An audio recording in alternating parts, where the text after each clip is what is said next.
So America kind of has its own Belt and Road project now. Hello, my friends, Takuya here, and here on this channel, we have actually talked about a lot of different subjects and topics over the course of this channel's history. But what we are going to be doing on today's episode is that we're going to be discussing something that I personally think has a great deal of interest for many of you. Lobito. Of course, when I talk about that, I am talking about the Lobito Corridor of Angola. Wait, why are you looking at me like that? What did you think I was talking about? Let's see what Steven has for me today. Well, that can't be right. Yes, my friends, all puns aside, the Lobito Corridor project is something that is absolutely fascinating because it is America's answer to the Belt and Road, or at least it appears to be an initial stage of it. This project that we're talking about here is an infrastructure initiative that transverses Angola, the Democratic Republic of Congo, and Zambia, and connects the copper belt of the latter two countries with the Atlantic Ocean port of Lobito, hence the name Lobito. Dear God, over the course of this video, no matter how many times I say it, if I say it faster, it's going to sound like something completely different, which is the whole pun part of the beginning here. I am sorry to all of you listening. Lobito, for all intents and purposes, is Angola's throbbing artery of commerce. It's extremely important. Arm the torpedoes. What are you doing? Playing warships. Okay, so that explains the ships, but what's the shark? A torpedo. And the unicorn? A man who just saw his best friend die and then swears vengeance. Okay, you gotta stop doing this. Can you just go play your computer game? Babe. Yes, my friends, if you haven't realized by now, this video is sponsored by World of Warships, a naval warfare-themed strategy game that I have played for literally years, and it is a ton of fun. But not only is it free, what's actually awesome about this game is that they update it every single month. Whether it's new ships, new cosmetics, new classes, new whatever, they are constantly adding things to this game, and it is just incredible, to be honest. I mean, we're talking about something that has 40 unique maps with dynamic weather, all of which has been updated with stunning new water effects and textures that makes the game's seas virtually indistinguishable from the real deal. And in this free game, and I need to stress again, this is a free game available on both PC and also on console, you can take control of history's battleships, destroyers, cruisers, and any other number of vessels, and you can wage war upon your opponents. And since it's free, I'm telling you right now, definitely go and try it out. During registration, make sure to go ahead and use the promo code BRAVO, and you will receive a huge starter pack, including 500 doubloons, 1.5 million credits, 7 days of premium account time, and a free ship after you complete 15 battles. Make sure to do it, and you can go from this Pew, pew, pew, pew, pew, pew, pew, pew. to this. We've destroyed an enemy cruiser. Use code BRAVO, sign up, and thank you World of Warships for sponsoring this video. The project that we are talking about here then, while focusing on the rehabilitation and construction of rail, it also includes a variety of other things. Road, water, digital infrastructure, many more things besides just simple rail. With the primary end goal of the entire thing being that copper from the Democratic Republic of Congo and Zambia will then be able to be shipped from Lobito for global export and drastically increase trade. Something that in terms of economics and geopolitics can be exceptionally lucrative. But as I previously said, what is so incredibly fascinating about this is that the Lobito Corridor project represents a different approach to US engagement in Africa. It is something that is America's answer, or at least in part, to China's Belt and Road Initiative. Traditionally, in the past, US development efforts on the continent of Africa have typically focused on health, agriculture, governance, and other areas, not necessarily infrastructure. Apart from some Millennium Challenge Corporation projects, the United States hasn't really supported African infrastructure construction by any significant means. Yes, there could be a degree of some investment, but nowhere close to anything that China has done. But that all being said, after people began to notice what it is that China was doing, and after a number of investors realized just how potentially valuable Lobito is, things began to get underway. The Lobito Corridor project is arguably, quote, the most significant transport infrastructure that the US has helped develop on the African continent in a generation, this being according to a US State Department press release. But it's not just the United States that is involved in this. It's not a single unilateral effort. This US-EU partnership involved in the project is planning to upgrade critical infrastructure across sub-Saharan Africa in order to unlock the enormous potential of this region. Resources, population, everything. And all of that potential specifically gets channeled through a strong and effective Lobito port. As I said previously, there are also planned investments in digital technology and internet access and agriculture that plan on increasing regional competitiveness. And because of how many areas these varying different projects are set to affect, it has the majority of residents in them quite excited for what the outcome is going to be. Which, on that note, the thing that I have to really stress here is the difference in tone when it comes to the end results that are planned for this kind of project, especially in comparison to when we typically talk about things that China has produced for other African countries. Not only are we talking about specific targeted capital investment that is supposed to be improving something that is already viable, but there seems to be a stronger emphasis on improving the lives of local residents in multiple ways. This is something that, considering everything that I've talked about with the Belt and Road Initiative, sharply contrasts with China's whole, well, let's just go ahead and build a railway to nowhere that no one is really going to use except maybe one of our own companies that we have invested in that country, and that ultimately ends up being a net drain to pretty much anything else. If it sounds like I'm not necessarily talking about any specific project of the Belt and Road Initiative and that it could be literally any of them, yeah, that's kind of the point. While there have been positives associated with a number of the projects that have been built, the majority of them seem to be overly large infrastructure projects that don't actually create the necessary jobs or output that people actually desire. Mega projects are a hell of a burden after all. But on this note, the United States and the European Union plan to explore cooperation in 3 specific areas. First, we have transport infrastructure investments. Second, measures to facilitate trade, economic development, and transit. And 3, to support the related sectors in order to fuel inclusive and sustainable economic growth and capital investment in Angola, Zambia, and the Democratic Republic of Congo in the long term. Specifically, this includes developing clean energy projects to increase the power supply to surrounding communities, supporting diversified investment in critical minerals and clean energy supply chains, and extending digital access. Along with this, for local population, growing agriculture value chains in order to enhance local food production for the region's expanding population, and to address global food insecurity, which is a problem, particularly in these kinds of regions. As time moves on, the plan is to augment local workforce training to support for small and medium enterprises, and from that, allow for greater economic diversification. There is no reason to invest in one singular product or concept, like in mining, where once you've extracted a resource, there is nothing else that actually happens. The plan is to develop multiple aspects of the economy in order to create a healthier environment. And before the rest of the video, and before anyone gets completely distracted by my continuous references to libido and the innuendos that we could possibly get from me continuously saying that, let me please remind you that this project, should it actually be as successful as it seems or sounds in the first place, which may be a little bit wishful thinking, this would be a test run for potential US and EU versions of China's Belt and Road Initiative, which again, we have covered in multiple videos here in the past several months.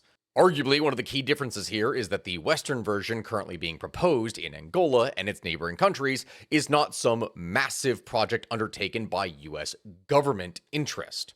Yes, the government may be interested in it, but these deals are not being done by state-owned enterprises. They are primarily done by the private sector, and the project, since its inception, has been multinational in terms of scope and cooperation. This is not some one singular entity. This is actually involving many different powers.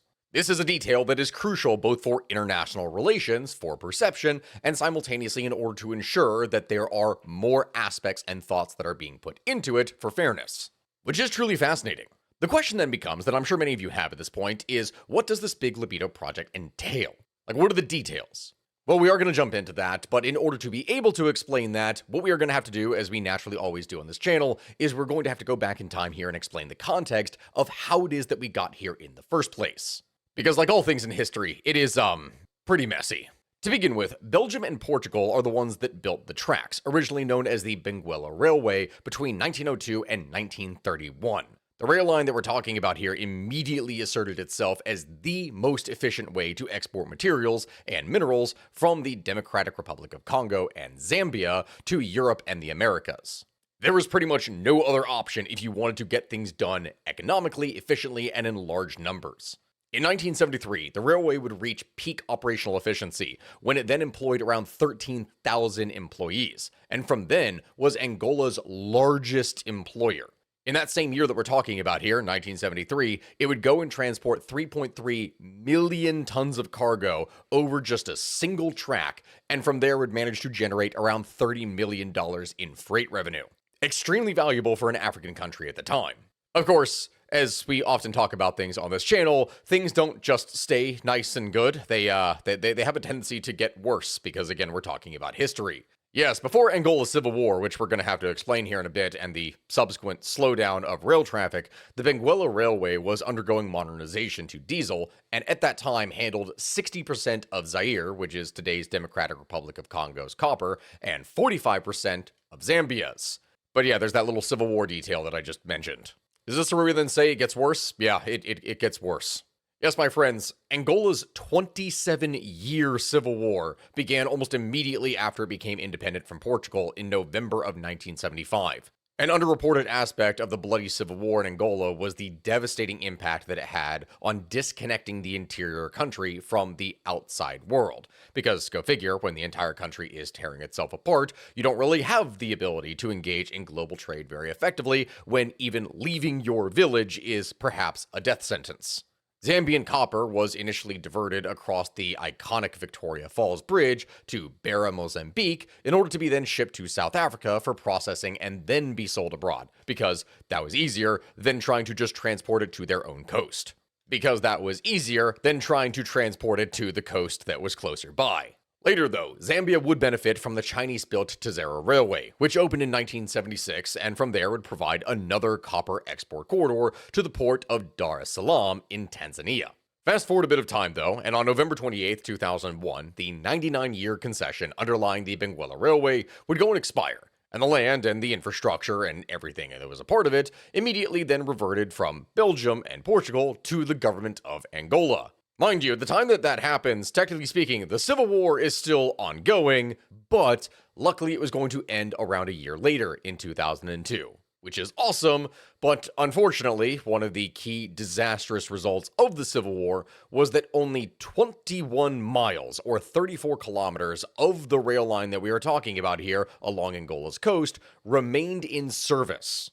Now, if that doesn't sound like a lot, then yes, you would absolutely be right. In order to put that into perspective so you understand just how severe we are talking about, that is 3%, less than 3%, in fact, of the rail that previously was there being operational.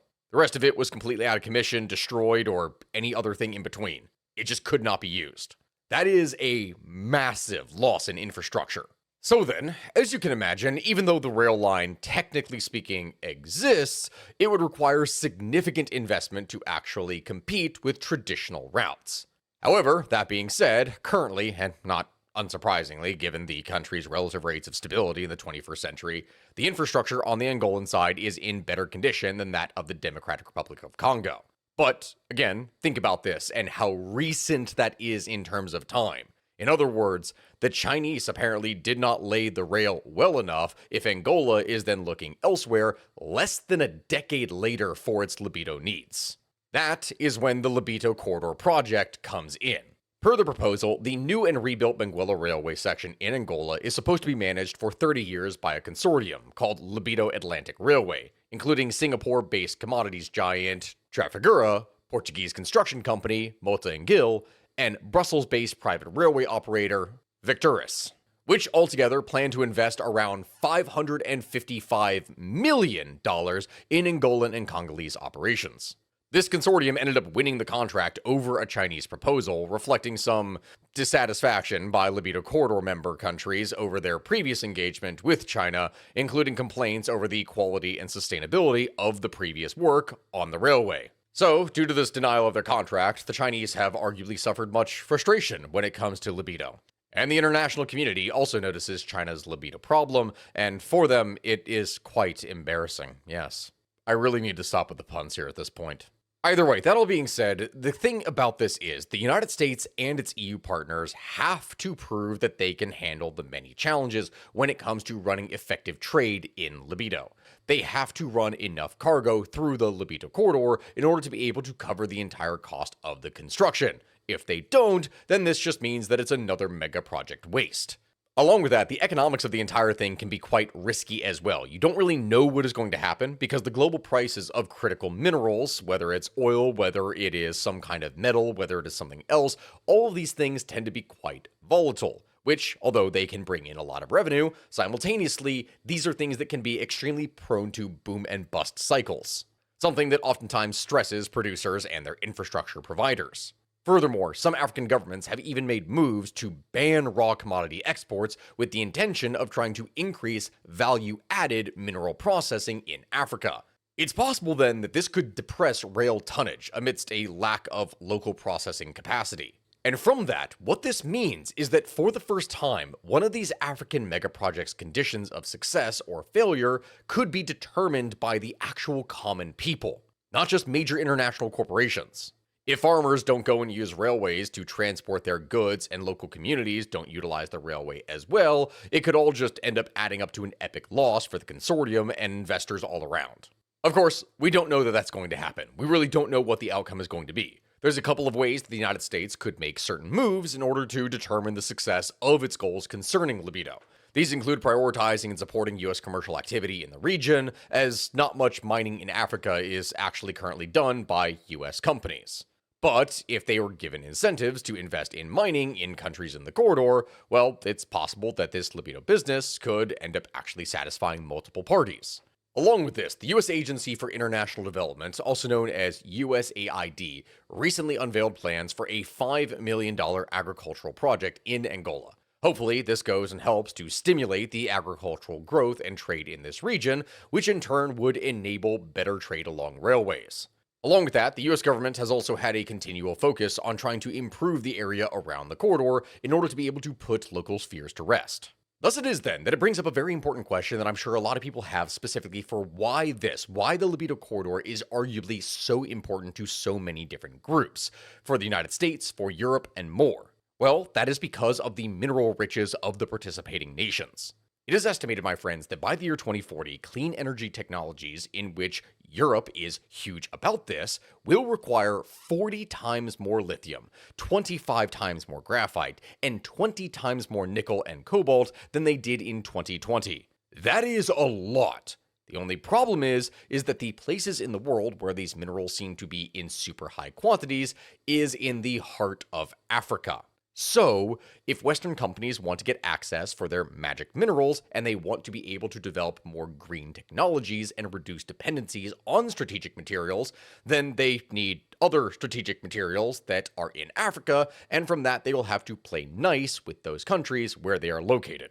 Just to give an example of what it is that I'm talking about here and how valuable this is, for instance, the Democratic Republic of Congo holds somewhere around 60% of global cobalt reserves.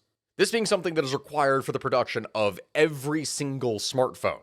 In the modern day and age, that is an absolute necessity. The mineral wealth along with the Lobito Corridor is immense and passes through the densest mineral deposits in the Democratic Republic of Congo's Katanga region, and Zambia's famed copper belt. Angola is known for its vast oil reserves, but also simultaneously, it possesses 26 of the 51 most critical minerals in the world, including chromium, cobalt, graphite, lead, lithium, and nickel. Because the port of Lobito is on the Atlantic Ocean, it then simultaneously offers easier access to buyers in Europe and the Americas.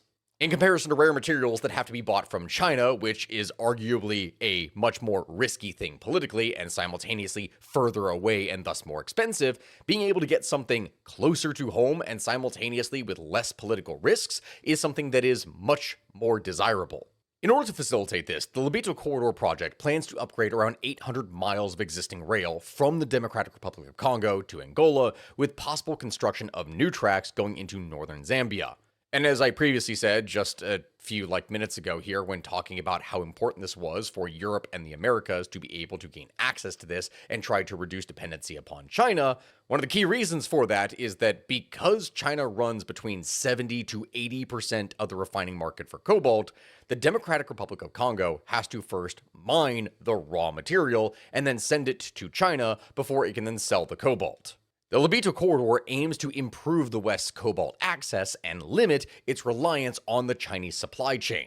Something that, as I previously said, is both arguably politically volatile and simultaneously a much greater distance and from there risky and more expensive. As an example of this, the most popular shipping route until recently took close to a month and involved driving 2,000 miles from the Congolese mining capital of Kolwezi to the Indian Ocean port of Durban, South Africa.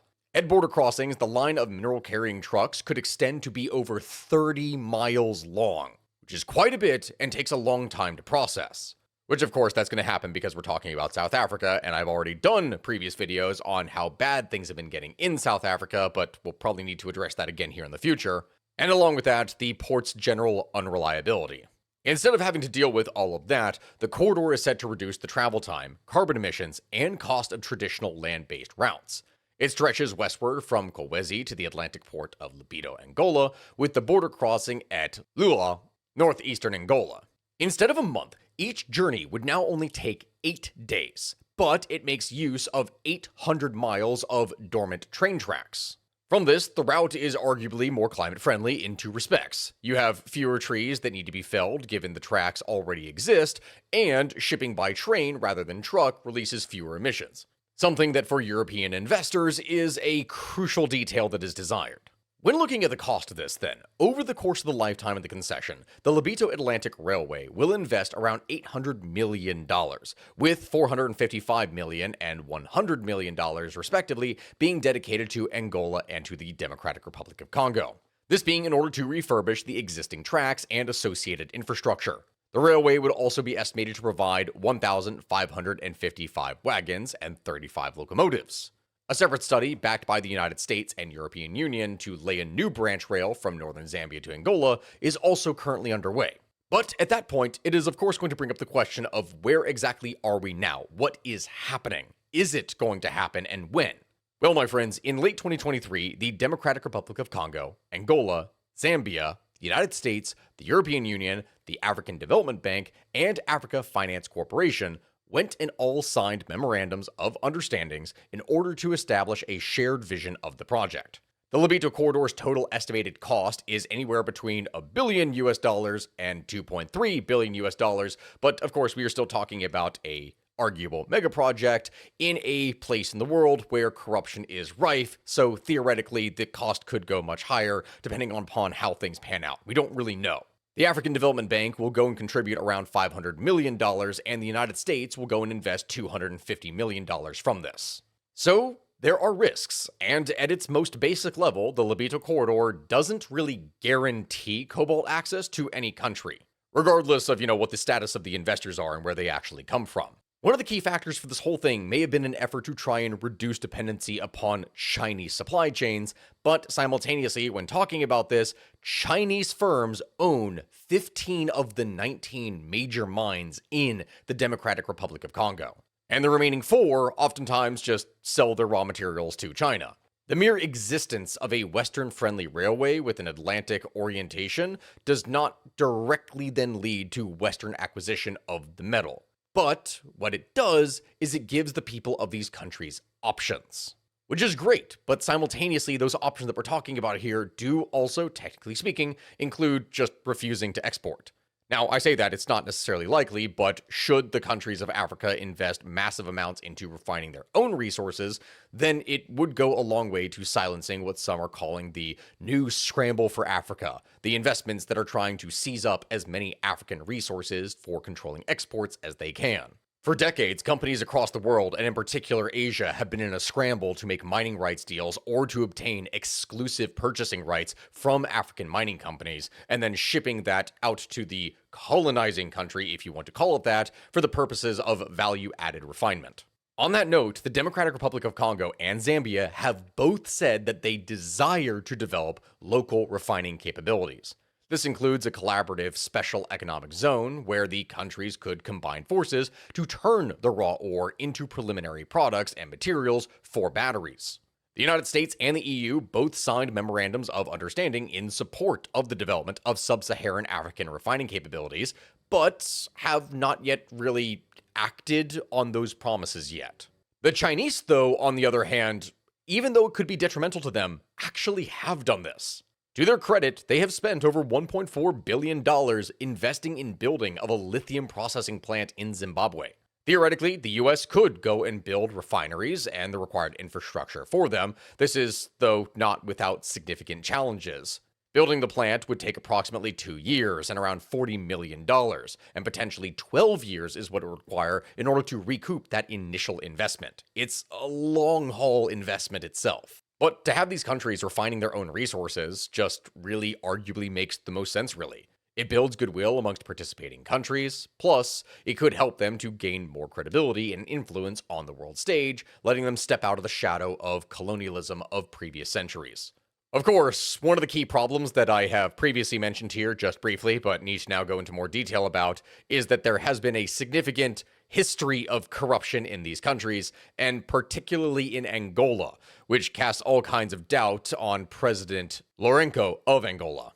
Yeah, as it turns out, the man that he was handpicked to succeed in 2017, Jose Eduardo dos Santos, has been discovered to have one of the longest and most extensive corruption records in history.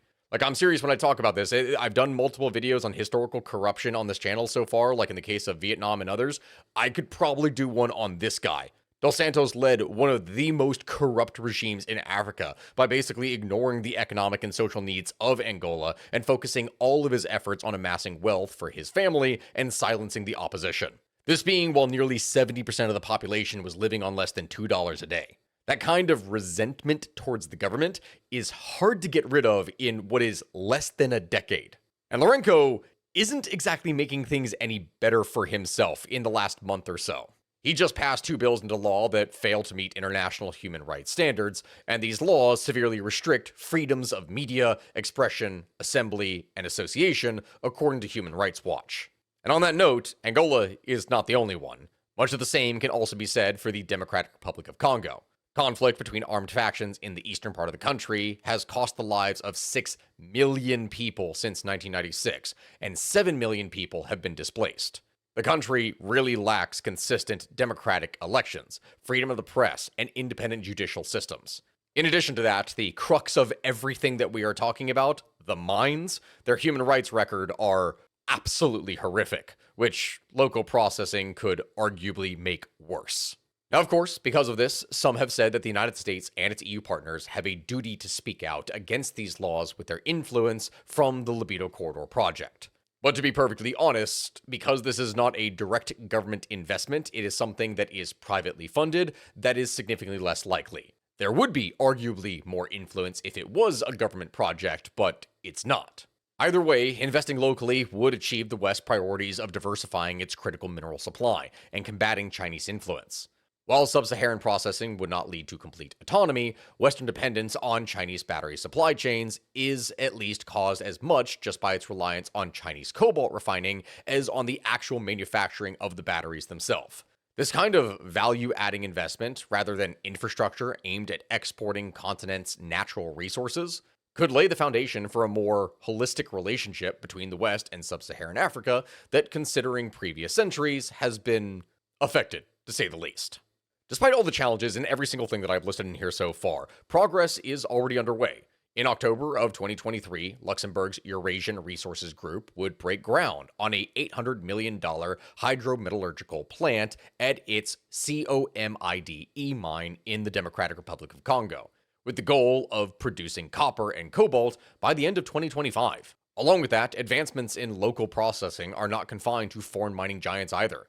Congolese company Bonassa, with the support of the government and U.S. financial consulting firm Delphos International, plans to construct a $350 million copper-cobalt smelter. In February of 2024, the AFC would sign an expression of interest in financing Zambian Koboloni Energy's $100 million facility. By the end of the next year, there could be several active sub-Saharan refineries. And if they've been built with the help of Western companies and investors, this might just convince the local mines to do more business with the West instead of China. But all of this, everything that I'm talking about here, comes at the heels of a decade of Chinese investment in the region through the Belt and Road Initiative. You would think that after decades of investment that this would bind two entities much closer together and from that increase investment, but after all of that building, Chinese investment and building in Africa is declining, which in turn may provide the opportunity that Western countries need in order to be able to get right into the Lobito Corridor and get down to business. On that note, we'll just have to wait and really see how the entire thing plays out. But with that, my friends, that is pretty much all it is that I can talk about here today. It is a fascinating little historical scenario and also a massive potential future scenario that we could be talking about. I hope that you all found it interesting here as well. If you'd like, please make sure to like, comment, and subscribe, and simultaneously let me know in the comment section below what other kinds of videos you would like next, what other kinds of questions you have, and, well, pretty much anything else that you can think of. Your support means the world to me. I appreciate all of you, my friends. And I will see you all here next time. For those of you who watched here to the end, I am just so glad that for once I am doing an episode on something that is not horribly depressing. Join us next time, though, because remember, when talking about the history of everything, it can always get worse.